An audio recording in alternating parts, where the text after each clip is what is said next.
Welcome back to my channel. This is part 2 of He wants the ability to see through girls' clothes but ends up with much more than that. You can watch the previous part on this channel. I put a link in the description below. Let's continue the story.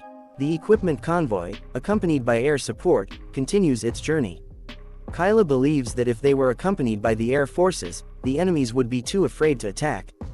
However, Dins reminds her that the guards accompanying the convoy are from other schools that have recently been liberated and flown there. While lying on the couch and eating a corn dog, Christian argues that the person who was managing the land yesterday is a real troublemaker. He nearly destroyed the entire convoy, and even the commander couldn't catch him.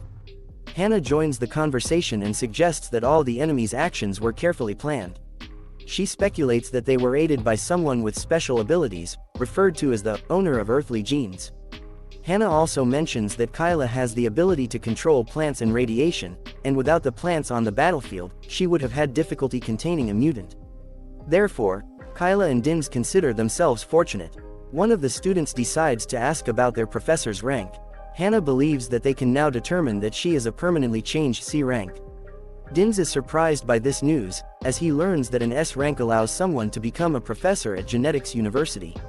Hannah adds that for the transcendental type, a professor must undergo a complete transformation, while the requirements for the hidden type are relatively lenient. However, individuals with special abilities may be exempted from strict requirements. Kyla doesn't want to be left behind and expresses her curiosity about her own abilities. Hannah advises her not to reveal her abilities to others in the future, as it would ensure their longevity. Everyone confirms that they understand and agree with Hannah's advice. However, Dins raises a concern about reporting their genetic data upon enrollment. He wonders if it might be problematic, but Hannah assures them that their data will be highly confidential. As they approach a large metropolis, the group finally arrives at Kyoto. They observe flying skateboards outside the window, which are quite expensive. They start fantasizing about owning those skateboards. At that moment, Meth, one of the classmates, mocks them, calling them a bunch of naive individuals who have never experienced the wider world. Christian approaches Dins and asks if Kyla has feelings for him since she was constantly by his side the previous day.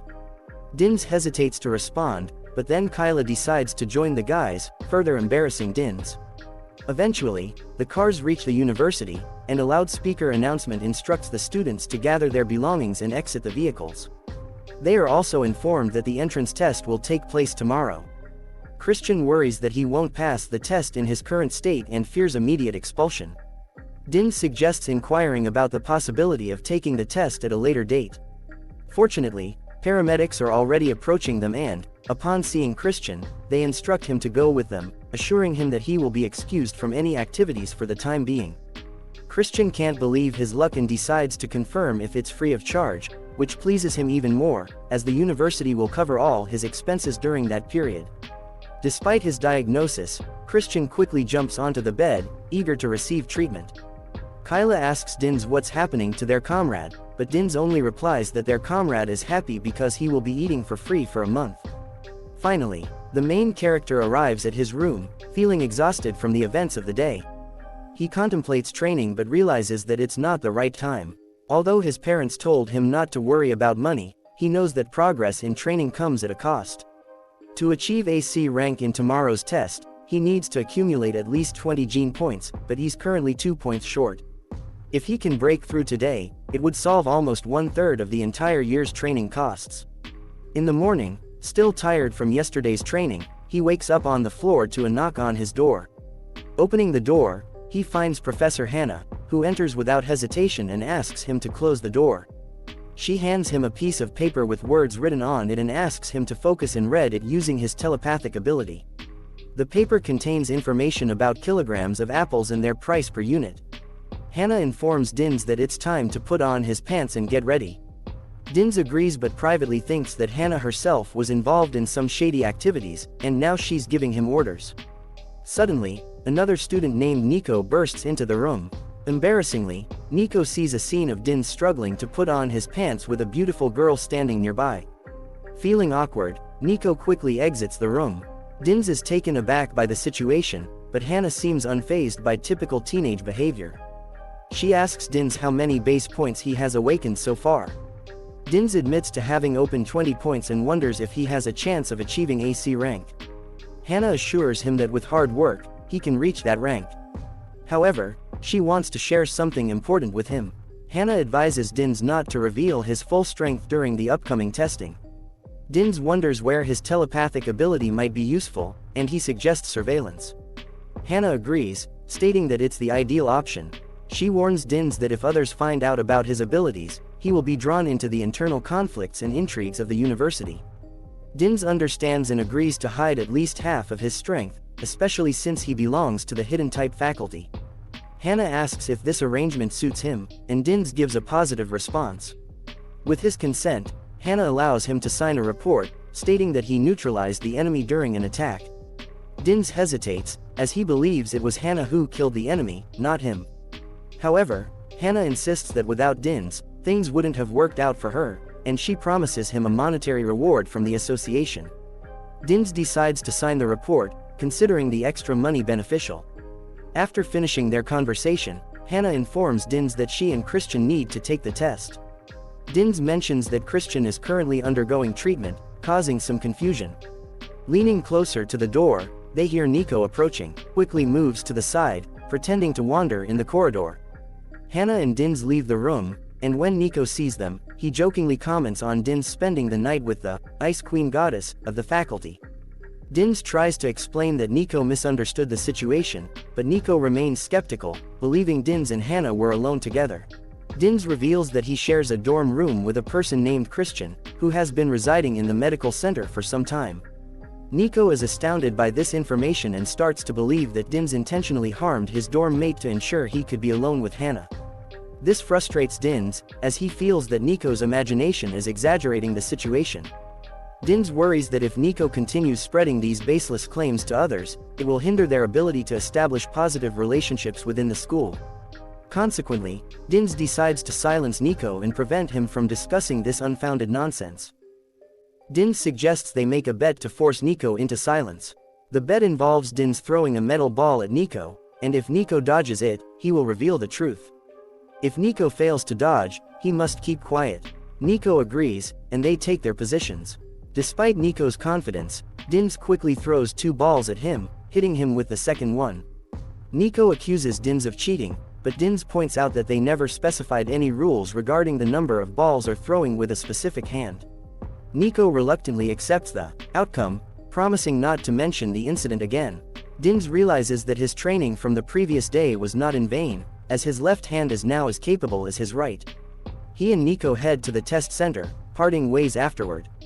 Dins easily goes to the office he needs, as there is no queue for the Asian class. The employee informs him that his blood sampling results show that he has awakened a total of 20 gene base points, which allows him to move to a low C rank according to the rules. She also suggests that due to his telepathic skill, he should undergo testing on a specialized device. If his abilities demonstrate good results, he will be granted an average C rank.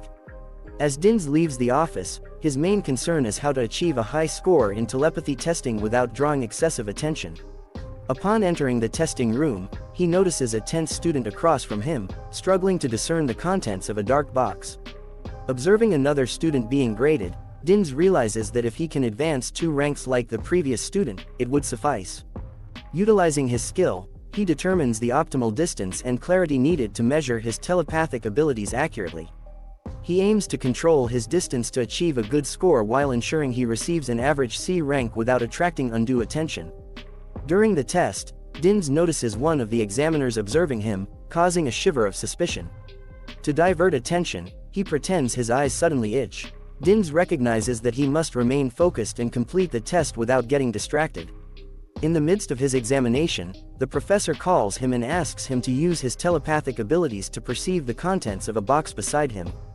The professor instructs Dins to document what he sees, including any symbols or objects inside the box. Dins agrees to the task and begins to employ his telepathy. As he experiments, he tests the extent of his telepathic range and discovers that he can now perceive objects up to a distance of 3.24 meters, whereas previously it was only 3.12 meters, indicating a growth of 12 centimeters. Recalling a conversation with Hannah, Dins reflects on the advice to restrain and conceal half of his power. He ponders what grade he could achieve if he were to unleash his full potential, possibly even attaining an excellent or exceptional rating. However, he values leading a normal life over becoming a spy. Dins realizes that if he were to reveal the true extent of his abilities, he would undoubtedly be assigned the role of a spy. The result was revealed. His sensing distance extends to approximately 1.63 meters. Despite the temptation to display his full strength and secure a high score, Dins resists, desiring to maintain a low profile. He is ultimately awarded a low C rank, with his telepathy ability assessed as normal. Unexpectedly, a teacher approaches Dins outside the office and introduces himself as Assistant Professor John Paul from the Faculty of Mental Telepathy. Impressed by Dins's telepathic abilities, he invites Dins to transfer to his department. Dins, however, insists that his abilities are ordinary and declines the offer, surprising the teacher. Nico, having overheard about special recruitment quotas and rank increases, becomes angry, thinking everything is favoring Dins again. Dins contemplates the tempting offer but ultimately refuses, as his hidden type aligns more with the faculty of Hannah. Professor John's behavior becomes strange upon learning that Hannah was Dins's teacher. He experiences trembling and cold sweat, but he quickly regains composure and continues to insist that Dins should consider the faculty's offer. Observing these mood swings, Dins thanks the professor and bids him farewell. Walking with Nico down the corridor, Dins tries to ascertain if his extraordinary beam-throwing ability influenced his rank increase. Nico is perplexed by Dins's inquiries and advises him to forget about such ideas. Continuing on, Dins proceeds to test the strength of his palm. As he approaches the entrance, the system scans him to confirm his identity as Dins. Suddenly, his watch receives multiple notifications of unread messages. Deciding to check them later, Dins plans to do so after completing the test, considering the long wait in line. Unexpectedly, chaos ensues as a large individual pushes through the queue, claiming priority due to their middle E-rank powers. Arguments break out among those who agree to let the person pass and those who find it unacceptable. In general, individuals with higher authority are given precedence in public facilities and services. If someone with lower authority obstructs a person with higher authority, they can be arrested and convicted. Regular civilians typically hold F-rank credentials and require significant time to upgrade their skills and advance to higher ranks. In a university where all students possess F-rank credentials, a person with E-rank credentials holds considerable power, not to mention those with superior ranks. Dins contemplates whether the individual bypassing the line is exceptionally strong or benefited from familial privileges, effectively dispersing the entire queue. The brute approaches Dins and demands that he move, citing his E-rank status. Dins, however, stands his ground and refuses to give in to the bully's intimidation. Enraged, the brute's demeanor changes, and he yells at Dins to leave immediately. Curious about his remaining time before his turn, Dins asks the teacher. The teacher informs him that he is next in line and the wait will be approximately 3 to 5 minutes. Frustrated by this response, the brute lifts Dins off the ground, preparing to strike him. Swiftly, Dins stops the bully's fist, surprising him. As a result, the brute forcefully bends his own fist in the opposite direction, producing a loud cracking sound of bones. The pain causes the brute to release Dins and clutch his injured arm. Unable to bear the public humiliation, the brute swings his good arm at Dins, but Dins anticipates the attack and swiftly strikes the unprotected groin of his opponent. The bully falls to his knees in pain while Dins's onlookers wince in sympathy. The bully's henchmen, witnessing their leader's defeat, decide to retaliate and attack Dins. However, before they can unleash their hidden techniques, Dins retrieves his metal balls and hurls them at the necks of his opponents. The 4 hooligans are swiftly defeated and lie on the floor, groaning in pain. Nico, observing from the queue, experiences another bout of envy, amazed at how easily Dins defeated 4 opponents who held high ranks. Dins warns the bullies that if they provoke him again, he will aim for their eyes and heads with his metal balls. The students in the vicinity record the entire scene on their phones, and the video quickly gains popularity on the internet. Feeling exposed and unsuccessful in maintaining a low profile, Dins realizes that his attempts to remain invisible have been in vain. The bully recovers and attempts to intimidate the people who filmed the incident, threatening them with consequences. Nico steps in and consoles her comrades, assuring them that disciplinary authorities will soon arrive. Dins remains unafraid of any accusations against him, as the surveillance cameras have captured evidence that he was attacked first and acted in self-defense. However, Nico expresses concern that from the department's perspective, all 4 assailants were defeated while Dins remained unscathed. Even if Dins's account is true, he may still face some form of punishment. Confused about the situation, Dins questions what he did wrong. In response, Nico explodes, revealing that the bully, Albert Holland, possesses significant powers in preventing a person of higher rank from passing as punishable by law, with expulsion and compensation for medical expenses being the most severe penalties. Dins expresses gratitude for the information and decides to postpone reading his unread messages. Instead, he quickly confirms all the pending actions sent to him. The messages indicate that he is being promoted to a low-ranking position, and he receives money transfers from various foundations. Nico observes a disturbing grin forming on her friend's face as the senior student decides to alleviate Dins's predicament. He offers to accompany to the first aid station, persuading Albert not to blow the situation out of proportion. The senior student proposes that Nico apologize to everyone involved, kneel down, and pay moral damages to settle the matter. Dins expresses gratitude for the help but assures them that he can handle his own problems. He suggests that Albert explain the situation to the department without blaming him for not yielding. Albert, looking down on Dins, warns him that he will regret his words. A representative from the department scolds the group for violating rules before passing all the entrance tests. They order everyone to be sent to the department for interrogation, review the surveillance camera footage, interview witnesses, students, and teachers. Albert seizes the opportunity to emphasize his E-rank status, claiming that he simply requested passage but was refused and subsequently attacked. The inspector verifies Albert's rank to be genuine, granting him the authority to provide his account without being interrogated. Albert jubilantly taunts Dins, questioning his courage. However, Dins remains composed and informs the representative that he holds the authority of AD rank, which catches Albert off guard. Albert attempts to expose Dins's lie by laughing hysterically, but even the representative doubts that a freshman could possess such a rank. After verifying the data, the representative confirms Dins's low D rank and instructs him to write a report to be sent to the discipline department. The representative introduces himself as Finn and reminds everyone to follow the discipline rules. The hooligans depart with the discipline department representatives, having clearly lost the battle. The teacher on the screen calls for silence, announcing the resumption of the assessment. Dins finally manages to pass the test, and the observer rewards him for his efforts. The teachers show favoritism towards Dins, mistaking him for a descendant of heroes, even overlooking his tardiness during the test. After the test, Dins proceeds to the registration and payment office, where an employee informs him that his average grade is AC rank. The tuition fees amount to $11,600 per year, and the training materials cost $111. Due to his low D rank authority, Dins receives a 5% discount, reducing his payment to $6,200. In the hall behind him, whispers circulate, suggesting that he might be the young man who stood up against Albert. Dins overhears these conversations and dislikes being mistaken for some sort of hero descendant.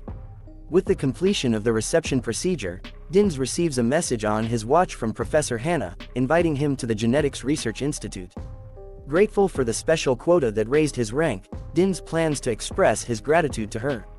In the professor's office, Hannah invites Dins to sit down and proceeds to explain the 3 reasons for calling him. However, Dins finds himself unable to focus on her words, captivated by her beauty. Hannah threatens to transfer him to the insight class if he continues to stare. Dins admits that she is indeed breathtaking and fears he might lose consciousness if he gazes at her for too long. Eventually, Hannah redirects the conversation and shares the 3 reasons for summoning him. Firstly, the mayor's defense command sent an apology letter, which she hands to Dins. He questions the purpose of receiving an apology himself, believing it should have been directed towards the injured students and soldiers. Secondly, Dins is now an intern at Research Institute number 14, where he will be assigned various tasks. As a bonus, he will receive E-rank energy capsules every month. Hannah inquires if Dins has any objections to these arrangements, to which he responds, eager to learn how to use his powers.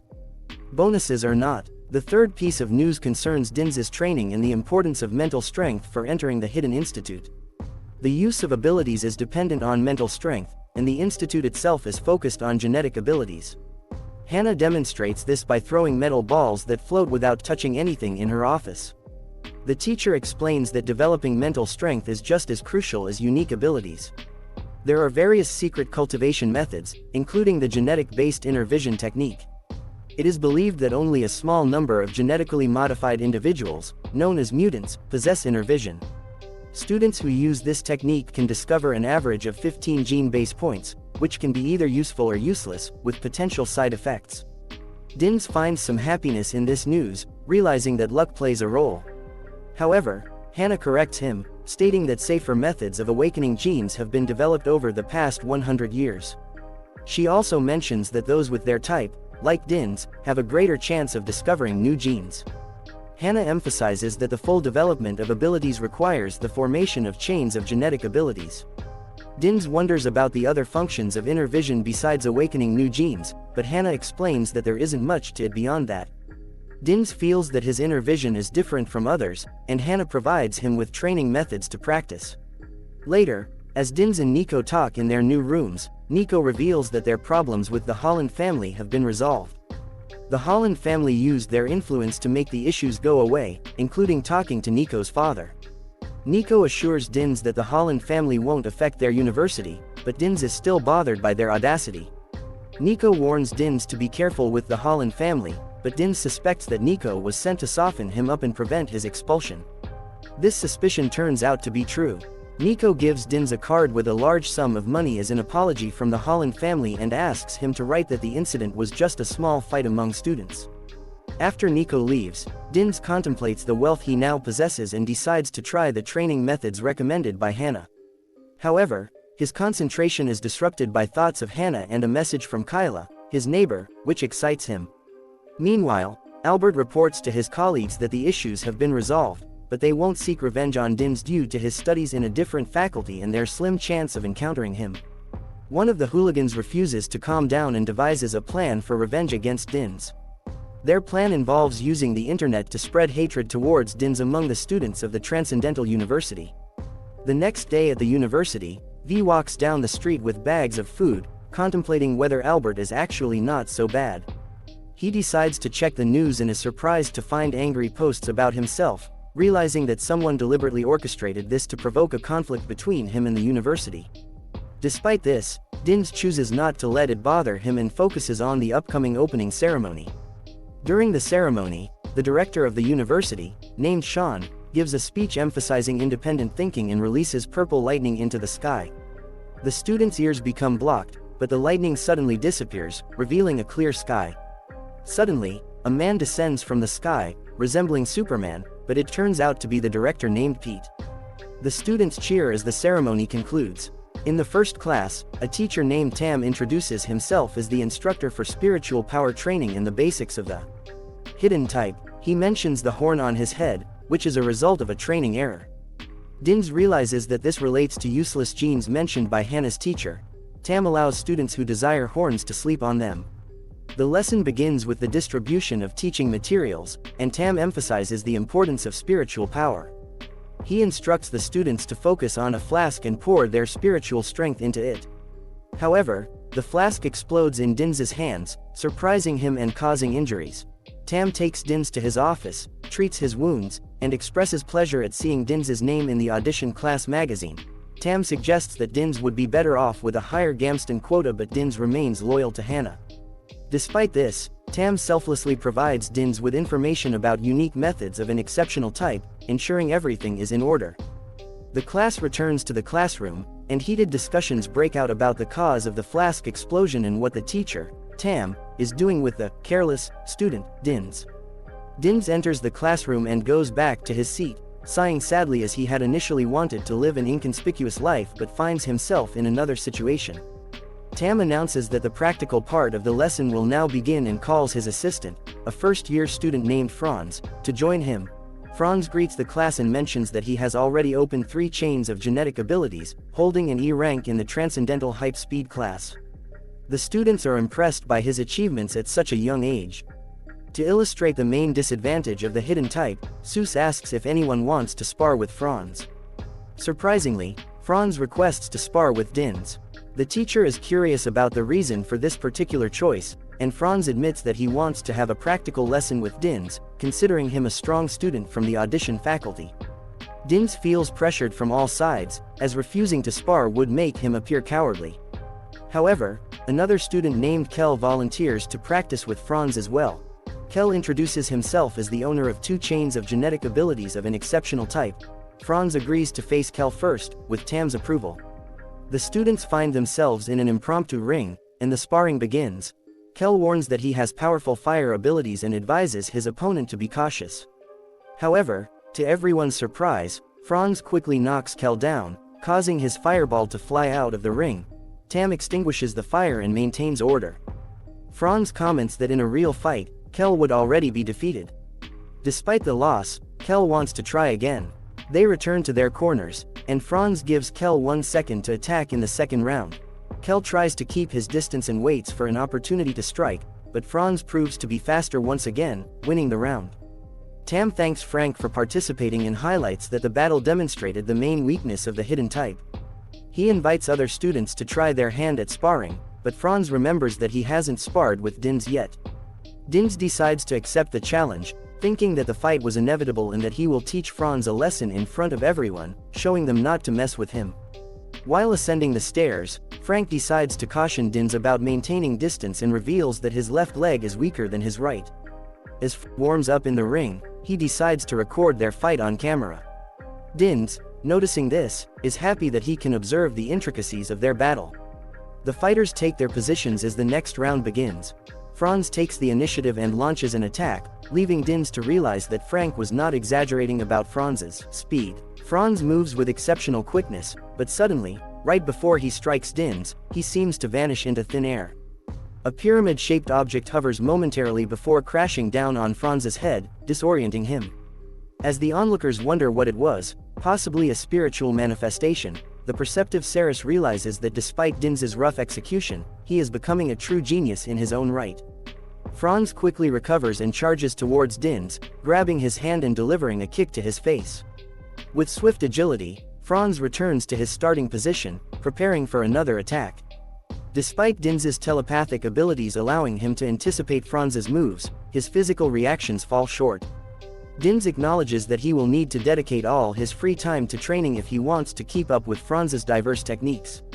Undeterred, Dins tries his spiritual embodiment technique again, but Franz, having learned from his previous encounter, evades the attack.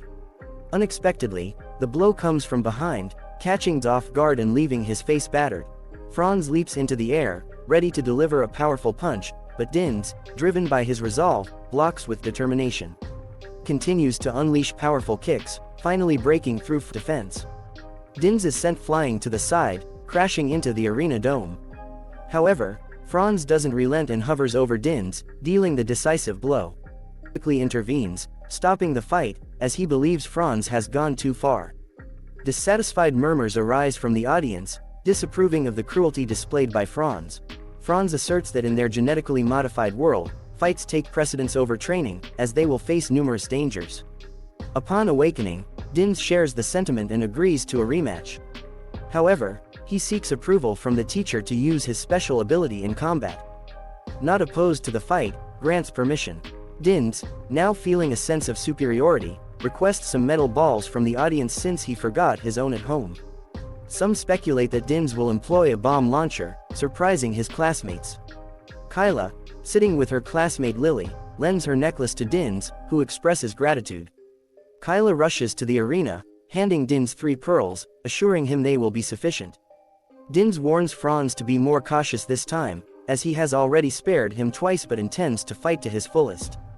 Behind his confident facade, Dins harbors fear that Franz's speed may prove too much to handle. Franz assumes his position, urging Dins to be attentive, and charges towards him, vowing to beat him until he surrenders.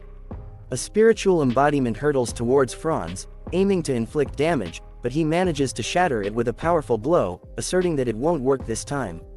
Undeterred, Dins creates multiple spiritual cones, but Franz effortlessly destroys each one. Franz wonders how much longer Dins can keep up this strategy, knowing that eventually, one of these cones will connect. Realizing the need to break free from this cycle, Franz propels himself into the air, gaining a more advantageous position. With confidence, he declares that Dins won't deceive him. With a grin on his face, the young man retrieves his 3 treasured balls and prepares to load them. It is evident that Franz's speed is formidable, but without support, he cannot be as nimble. The enemy realizes this with horror as he witnesses his opponent intentionally guiding the ball along a trajectory. Meanwhile, Dins has gathered enough energy and concentrates the power in his hand. He releases all 3 balls simultaneously, and unfortunately for Franz, one of them strikes him directly in the groin with tremendous force, leaving him knocked out and in pain. The classmates react by applauding and expressing their admiration for Dins's impressive move. However, the teaching assistant, not finding it amusing, immediately contacts the ambulance for urgent medical attention, as the student's injury appears to be serious and might require surgery. The doctors arrive swiftly, assess the situation, and transport the victim on a stretcher. A preliminary diagnosis indicates severe damage to the ligament, meniscus, and synovial membrane, but further details will be known after the operation. The medical staff inquires about the incident, but the teacher, covering his face with his hand, prioritizes the student's treatment and promises to provide a report later. The doctors concur and take the victim away. Afterward, Frank approaches Dins, who is sitting at his desk, to inquire if he regrets defeating Franz in such a manner. However, the young man expresses no regrets, explaining that if he had given in, he would be the one in need of medical attention. The teaching assistant addresses the audience, acknowledging the unexpected events that unfolded during the lesson but considering it a valuable learning experience. He reassures the freshmen that any serious injuries they may encounter will be treated by the university's professional medical care, so they need not worry. The class is dismissed, and the teacher announces that he will assign homework. Meanwhile, the students are captivated by the videos on their tablets, showcasing the defeat of an upstart from another institute during a combat exercise. Finally, Dins returns to his room, grateful for a moment of respite. Throughout the day, people have already started mocking him on the internet due to the incident with Albert's flask. The young man contemplates the events of the day when suddenly, a notification arrives from his roommate, Payne. It is a list of house rules, specifying cleaning schedules, prohibited items for washing, guest policies, and non-negotiable restrictions. While reading the seemingly tedious list, an unfamiliar young man enters the room and inquires if he is really Dins. This individual turns out to be Payne, his third-year roommate, and a university idol. Payne promptly warns Dins that if he disagrees with the rules, they can approach the manager to request a room change. However, Dins agrees to abide by the prescribed conditions. Observing Dins's appearance, Payne notices his injuries and asks about them. Although hesitant, Dins reveals that he was injured during combat practice earlier. Payne, in a somewhat blunt manner, expresses concern that Dins's endurance might not withstand the 3-month protection period. Recalling the mention of the 3-month period by Teacher Cuss, Dins asks for more information. Payne, grinning and crossing his arms, explains that every genetic evolution university encourages students to compete and improve. Keir University is no exception, and the top-ranking students receive additional training resources. Each year, a list of the top 100 students is published, with the Dragon taking the first place and the Tigers representing the top 10. Each position on the list comes with its own rewards, including energy capsules worth a significant amount. Payne mentions the 3-month protection period, which means that freshmen are shielded from intense competition for that duration. However, after the 3 months, the competition becomes fully open. He warns Dins that there are exceptionally gifted individuals who strive to challenge the university's rules, often resulting in serious injuries, disabilities, expulsion, and even death. As he heads toward the exit, Payne bids farewell, emphasizing that if Dins wants to survive, he must train rigorously. Left alone, the hero contemplates everything he has heard. He had assumed that getting along with the elder would be challenging, but he never expected Payne to be both sharp-tongued and soft-hearted. Payne's words about the target worry Dins, making him wonder how things could have turned out differently. At the very least, Albert and Franz hold a grudge against him, but he takes solace in the fact that the incident was captured on film, allowing him to learn about their strengths. These thoughts lead him to consider Master Sarah's training methods, hoping they include skills like affinity with metal. Finally, evening arrives, and Dins takes a shower after an eventful day. As he leaves the bathroom, he feels rejuvenated, as if reborn. Suddenly, the clock on his bed starts ringing, indicating Nico's call. Angrily, Nico berates him, mentioning the posts on the internet featuring the injured Franz. Nico wants to know what Dins has done once again. Nico suggests that Dins should contact the person who posted the videos and provides a phone number. Curious, Dins decides to go online and see what people are saying about him. To his shock, the whole story has been distorted, portraying him as a threat and a maimer. He is appalled by the details that were conveniently left out to make him look bad. Dins decides to confront the senior student responsible for the posts. He contacts a student named Robert, introducing himself and expressing his dissatisfaction. Dins wants the students to see the whole truth as it actually happened. Robert responds by asking if Dins wants to settle everything and demands a price of $5 million. After a brief pause, Robert bursts into laughter, admitting it was just a joke and that he wouldn't dare rob a poor student. He sees no reason to change the posts. Frustrated, Dins tries to shame Robert, pointing out that he is a public figure spreading false rumors. Robert dismisses V's claims, stating he is too busy and ends the call, laughing at the naivety of young people. Displeased with the conversation, Dins realizes his enemy is cunning and difficult to expose. He considers filing a complaint, but he knows that Robert could continue with other conspiracies. He decides that some measures need to be taken and begins preparing himself. He acknowledges that if his opponent refuses to be kind, he shouldn't blame himself for being rude. Even at such a late hour, he decides to go to the discipline department. Upon entering the foyer, he is greeted by the secretary, and just as he is about to express his desire to file a complaint, Finn, the head of the department, enters and inquires about the situation. Versus reports the blackmail and extortion happening on the university's website. Finn acknowledges the seriousness of the violations and promises to address the matter after his ongoing meeting. He instructs the secretary to block Robert's account and mentions that further punishment will be decided upon after the meeting. Meanwhile, an extraordinary meeting of the Kier University of Genetic Evolution is already underway. The dean asks if everything is in order, and it is reported that except for Finn and a few committees on assignments, everyone is present. The reason for the meeting is the involvement of two students, Dins and Franz, in the recent events.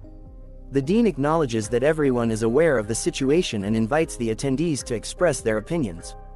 The deputy dean of Stormhold is the first to speak, believing that Dins's actions towards Franz were excessively harsh and that he should face severe punishment.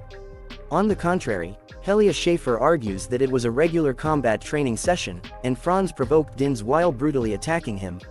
She believes Dins's response was justified, considering he showed restraint twice. Vice Director Pete emphasizes that the issue lies not in the counterattack but in the fact that Dins crippled Franz. Deputy Mark from the Department of Information believes that while the young man should not be punished too harshly, he should still face some form of punishment. Alfredo believes that Dins had ill intentions and blames him for taking the fight tape, which caused the problem. The Office of Academic Affairs believes that Dins should bear the main responsibility for the incident.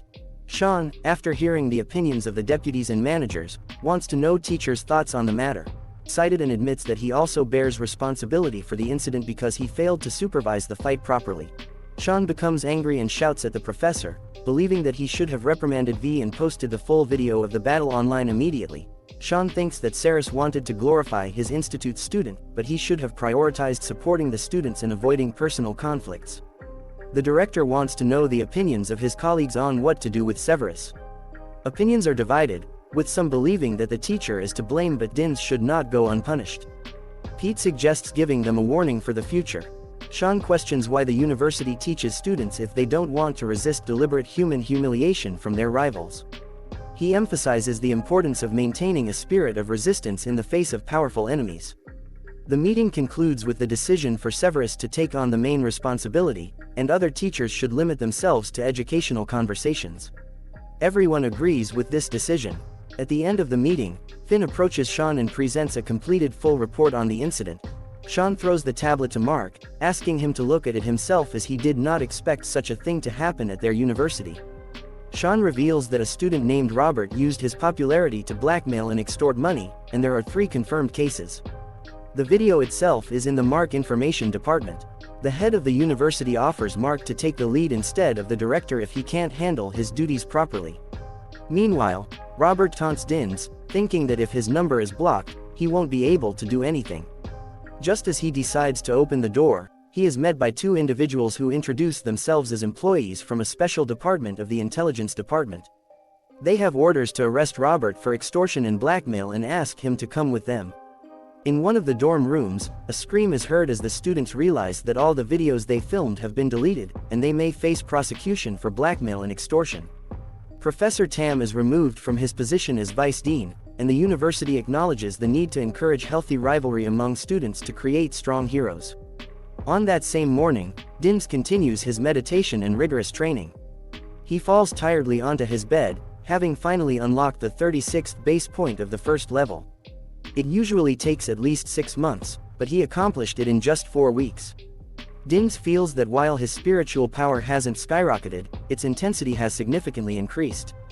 He believes that in the next battle, his spiritual cone will not break as easily when facing Franz or anyone else. Eager to test his skills, he decides to assess his telepathic abilities and realizes that his range extends beyond his room, reaching his older neighbor's room. However, to his surprise, Payne's gaze turns towards him, and V hears him calling him a bastard. Startled, Dins feels as if he is abruptly pulled out of his visions. He tries to apologize, explaining that he was merely curious, but Payne ignores him and warns him to be careful. Payne notes that if Dins exceeds the 4-meter mark within a month, it wouldn't be bad, but he must be cautious as any negligence will have consequences. Awkwardly, Dins promises to be extremely careful from now on and hesitantly asks about Payne's genetic abilities. Payne reveals that he not only possesses genetic abilities but also practices an ancient martial art called Lion's Roar, tailored to his gene points. Dins is taken aback to hear about Payne's genetic abilities in martial art for the first time. He feels surprised and slightly embarrassed. Intrigued, Dins asks Payne if he can borrow a book on the martial art that he saw Payne practicing. Dins expresses his interest in learning a bit about it himself. Payne agrees to lend him the book, but on the condition that he retrieves it himself and brings it to Dins's room. Payne emphasizes that Dins should never enter his room or spy on him under any circumstances. Dins willingly agrees to the conditions, and the books end up in his possession. He spends his days engrossed in reading and studying the martial art, even taking the opportunity to read during breaks or on busy streets. The knowledge he gains from the books proves to be valuable. For instance, he learns that profound practices can be simplified to regular meditation. This reminds Dins of his father teaching him meditation, and he feels a sense of nostalgia. Dins decides that once he finishes reading the book, he will ask Payne about his meditation experiences. However, before he can do so, a classmate approaches him and invites him to grab a snack together, offering to treat him. Dins feels a bit embarrassed but accepts the invitation. As their conversation is overheard by other classmates, they also decide to join, eager to have lunch with the famous prefect, Dins. Delighted by the positive reaction from his peers, Dins agrees for everyone to go together. Out of nowhere, a towering man began searching for him, inquiring with everyone present if Dins could be found in the room. 2 individuals with an air of arrogance stood beside him, while a girl with white hair stood slightly behind them. Dins responded, confirming that he was the one being sought. The man introduced himself as Dave, a member of the Speed Department Class 3 at Extreme Academy. Dins asked how he could assist him. Dave, with his arms crossed, casually stated that he simply wanted to challenge Dins to a match, without any specific demands. Thank you so much for watching. If you enjoyed this video, don't forget to give it a thumbs up and hit the subscribe button for more content. Feel free to leave a comment down below sharing your thoughts or suggestions. If you want to stay updated on all our latest uploads, click the notification bell icon. And hey, why not check out some of our other videos popping up on the screen right now? If you'd like to support the channel, you can do so by liking, sharing, and subscribing. It really means a lot. Peace.